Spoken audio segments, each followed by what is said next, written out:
एक बार फिर से आप सभी का ऊर्जा साक्षरता ट्रेनिंग मॉड्यूल 4 में स्वागत है।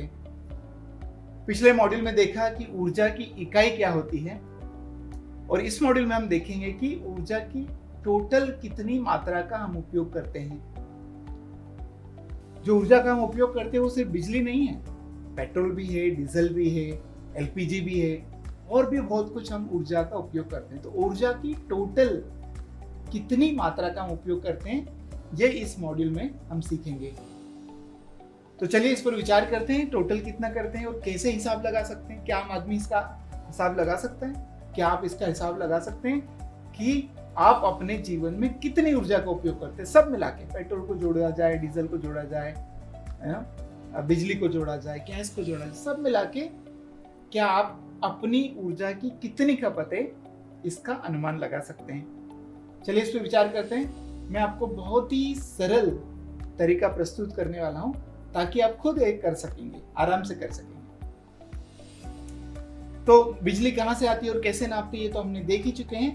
अब हमारे दैनिक जीवन में जो ऊर्जा है वो है 3 स्रोत से आती है, खास करके पेट्रोल, डीजल, एलपीजी और इलेक्ट्रिसिटी जो कोयले से आती है।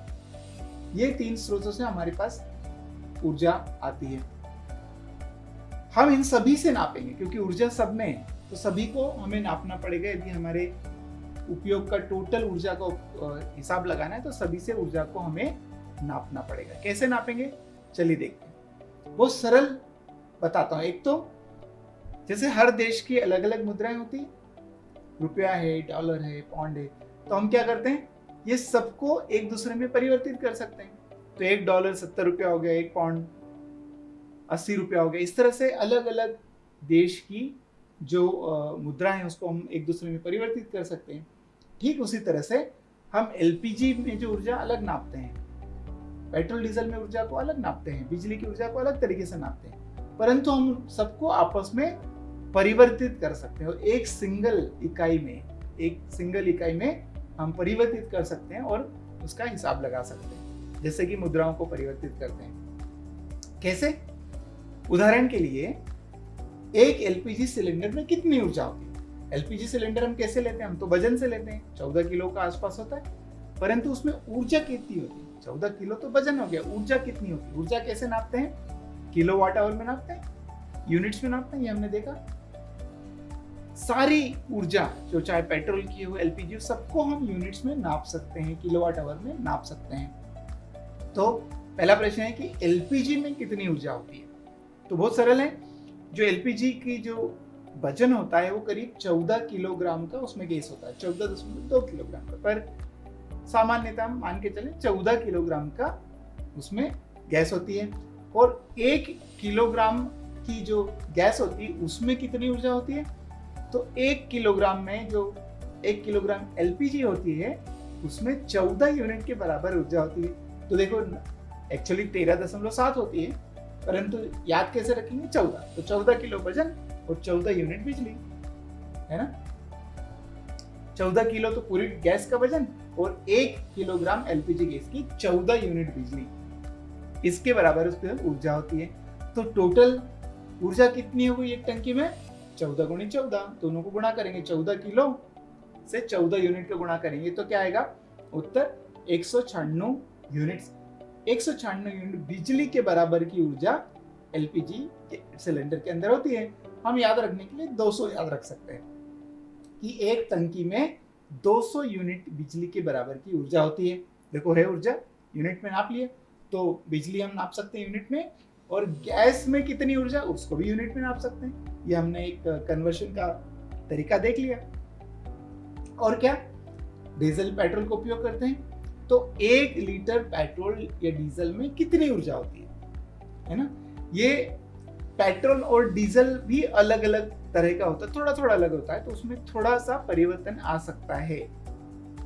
परंतु एक अंदाज के लिए हम सब लोग ये ऊर्जा साक्षरता ट्रेनिंग करके इंजीनियर तो नहीं बनने वाले, एक आम आदमी को उसको समझ में आ जाए, सबको समझ में आ जाए, उसके लिए हम ये सीख रहे हैं। तो 1 लीटर या 1 लीटर पेट्रोल या 1 लीटर डीजल में लगभग 13 यूनिट के बराबर की ऊर्जा होती है, 13 किलोवाट आवर या 13 यूनिट के बराबर की ऊर्जा होती है। ये भी सरल है।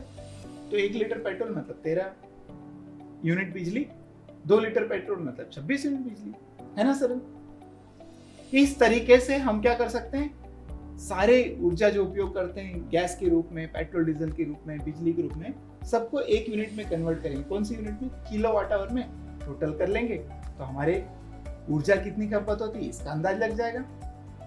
परंतु मैं आपको ये बताना चाहता हूं कि ये जो ऊर्जा है जिसको हम नाप सकते हैं कि इतने किलोग्राम गैस, इतने यूनिट बिजली का बिल, इतने लीटर पेट्रोल, ये तो हम नाप सकते हैं। परंतु जैसे मैंने पहले बताया था, हमारे जीवन में और भी बहुत सारी चीजों का उपयोग करते हैं। गाड़ी का उपयोग करते हैं, गाड़ी बनने के लिए फर्नीचर का उपयोग करते हैं, और टाइल्स का उपयोग करते हैं, पेंट का उपयोग करते हैं, मशीनों का उपयोग करते हैं, पेन का उपयोग करते हैं, पेंसिल का उपयोग करते हैं। ये सब भी तो ऊर्जा लगती है ना, हमने देखा था ब्रश करने में तो ऊर्जा लगती है ना। तो जीवन में ऐसे बहुत सारी चीजों का उपयोग करते हैं जो जिसके कारण हम ऊर्जा का उपयोग करते हैं, परंतु उसका हिसाब नहीं लगा सकते। भाई टाइल में कितनी ऊर्जा गई पता नहीं, पिन का उपयोग किया तो पिन को बनाने में ऊर्जा लगी, पर कितनी ऊर्जा गई पता नहीं, पेन में कितनी गई, टैप में कितनी गई, ऐसे साबुन, सावधानी या बोतल बनाने में या फर्नीचर बनाने में कितनी ऊर्जा गई हमें पता नहीं है। परंतु मैं आपको ये नोट कराना चाहता हूँ, आप नोट करें कि जो सामान का उपयोग करते हैं उसके कारण भी हम एक तरह से इनडायरेक्टली ऊर्जा का उपयोग कर रहे हैं, परंतु उसका हम अंदाज नहीं लगा सकते, उसको बहुत आसानी से क्वांटिफाई नहीं कर सकते। परंतु ये बात ध्यान जरूर रखें कि वो सामान का उपयोग करना भी एक ऊर्जा का उपयोग करना ही है। ठीक है, तो ये तो हमारी ऊर्जा का उपयोग हो गया कि हमारी ऊर्जा, एक घर की ऊर्जा एक आदमी की कितनी है, परंतु देश में हर कोई ऊर्जा का उपयोग कर रहा है, हर राज्य कर रहा है, हर देश कर रहा है, पूरा विश्व कर रहा है। तो पूरे विश्व की सारी ऊर्जा को मिला दें तो बहुत बड़ी ऊर्जा होगी।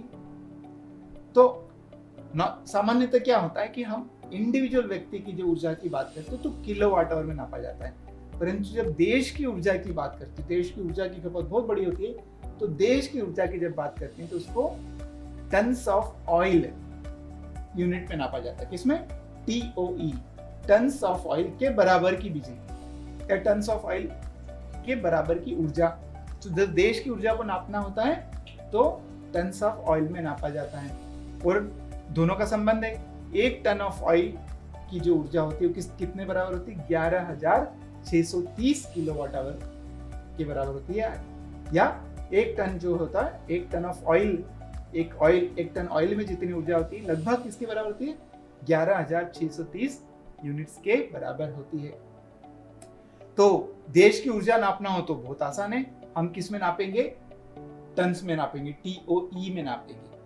तो भारत देश की 2019 में लगभग 900 मिलियन टन्स ऑफ ऑयल के बराबर की ऊर्जा का खपत है। 900 मिलियन, कुल मिला के कितनी बिजली पैदा हो गई? तो 10,560 बिलियन यूनिट, सब मिला के, सारी ऊर्जा का मिला के, उसमें पेट्रोल, डीजल, LPG, ये वो, बायोमास, सोलर, सब मिला के 10,560 बिलियन यूनिट के बराबर की ऊर्जा की खपत भारत में हुई। भारत में 2019 का आंकड़ा है। तो भारत में इतनी हुई तो विश्व में कितनी हुई? तो विश्व में सारे देश मिला के लगभग 14,000 मिलियन टन ऑफ ऑयल के बराबर की ऊर्जा पूरे विश्व में हुई थी।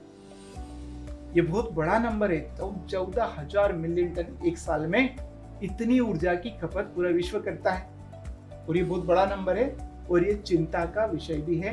मैं आपको अगले इसमें जरूर बताऊंगा ये क्यों चिंता का विषय है। अभी तो हम इतना समझ ले, क्या हमारी खुद की ऊर्जा नापनी है तो कैसे नापेंगे? किलोवाट आवर में। और देश की ऊर्जा नापनी है तो कैसे नापेंगे? टन्स ऑफ ऑयल के बराबर में नापेंगे। 1 टन ऑयल के बराबर, उसको 1 यूनिट मानेंगे, 1 टन ऑफ ऑयल को 1 यूनिट मानेंगे, कितने टन ऑफ ऑयल। ठीक है, सरल है। तो चलिए एक उदाहरण लेते हैं। यदि एक व्यक्ति है जो ये सब ऊर्जा का उपयोग करता है एक महीने में, क्या करता है? एक व्यक्ति है, एक व्यक्ति का उदाहरण ले रहे हैं, क्या करता है वो? एक व्यक्ति 10 लीटर पेट्रोल का उपयोग करता है, और 1 LPG सिलेंडर का उपयोग करता है, और 200 यूनिट बिजली का उपयोग करता है ना। तो एक सामान्य परिवार की बात कर रहे हैं हम लोग, एक 10 लीटर पेट्रोल, 1 LPG सिलेंडर पूरा उपयोग कर लेता है, और 200 यूनिट बिजली का उपयोग करता है। आपको मैं कहना जरूर चाहूंगा कि कई सारे घरों में बहुत ज्यादा, इससे ज्यादा पेट्रोल डीजल का उपयोग होता होगा, कई सारे घरों में इससे ज्यादा बिजली का उपयोग होता होगा और ज्यादा टंकी का भी उपयोग होता होगा। तो एनीवे 10 लीटर पेट्रोल, एक टंकी सिलेंडर एलपीजी का और 200 यूनिट बिजली, तो टोटल ऊर्जा इस घर ने, इस परिवार ने, इस व्यक्ति ने कितनी उपयोग की है, कैलकुलेशन करना है ना। ये एक्सरसाइज है। कैसे करेंगे? हमने बहुत सरल से उसका जो बदलाव देखा है कि कैसे हम पेट्रोल डीजल की ऊर्जा को यूनिट में बता सकते हैं, कैसे हम एलपीजी की ऊर्जा को यूनिट में बता सकते हैं। तो देखा है, बस उसी का गणित का उपयोग करेंगे। तो पहला, 1 लीटर पेट्रोल 13 किलोवाट आवर या 13 यूनिट के बराबर होता है लगभग, है ना।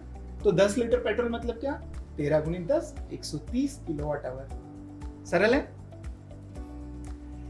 1 यूनिट बिजली मतलब 1 किलोवाट आवर, तो 200 यूनिट बिजली मतलब 200 किलोवाट आवर या 200 यूनिट, ये तो डायरेक्ट है ही। तीसरा, 1 किलोग्राम एलपीजी मतलब 14 किलोवाट आवर। हमने देखा पहले 1 किलोग्राम एलपीजी मतलब कितना? 14 यूनिट या 14 किलोवाट आवर। तो पूरा टंकी का उपयोग किया मतलब 14 किलो। गैस का उपयोग किया तो 14 किलो गैस का उपयोग, 1 किलो का 14, तो टोटल होता है 196, पर हम उसको अंदाजन कितना लेंगे? 200 लेके चले। तो ये घर का टोटल खपत कितना हो गया? 130 धन 200 बिजली का, 130 पेट्रोल का, 130 यूनिट पेट्रोल का, 200 यूनिट बिजली का और 200 यूनिट गैस का। तो कुल मिला के कितना हो गया? 530 यूनिट बिजली के बराबर की ऊर्जा की खपत ये व्यक्ति करता है। 530 यूनिट कम है, ज्यादा है, ठीक है, अच्छा है, ये अगले इसमें हमें समझ में आएगा कि कम है, ज्यादा है, कि अच्छा है, कि ठीक है। इसको अगले इसमें जरूर समझेंगे। इस मॉड्यूल में हम सिर्फ ये समझना चाहते हैं कि हम सब लोग अपने घर की, अपने परिसर की या अपने ऑफिस की या स्कूल की, कॉलेज की कितनी खपत है ऊर्जा की, उसका हम अंदाजा आराम से लगा सकते हैं। ठीक है। तो अब ये आपके पास एक स्किल आ गई है कि आप खुद से अपनी कितनी मात्रा में ऊर्जा की खपत कर रहे हैं, सब मिला के, पेट्रोल, डीजल, कोयला, एलपीजी, सीएनजी सब मिला के कितनी खपत कर रहे हैं, ये आपके पास एक स्किल आ गई। आप गुणा कर सकते हैं, बहुत आसानी से कर सकते हैं। ये समझने के बाद में आपको कैसा लगा? अच्छा लग रहा है कि आप ये कर पाते हैं या कुछ फर्क नहीं पड़ता है? ठीक है, क्या बात है, कोई फर्क नहीं पड़ता। एनीवे, जैसा भी लग रहा है, अच्छा लग रहा है, ठीक लग रहा है, तो इसके ऊपर जरूर विचार करें और यदि आपने सीखा है तो इसकी थोड़ी सी प्रैक्टिस भी करेंगे, है ना।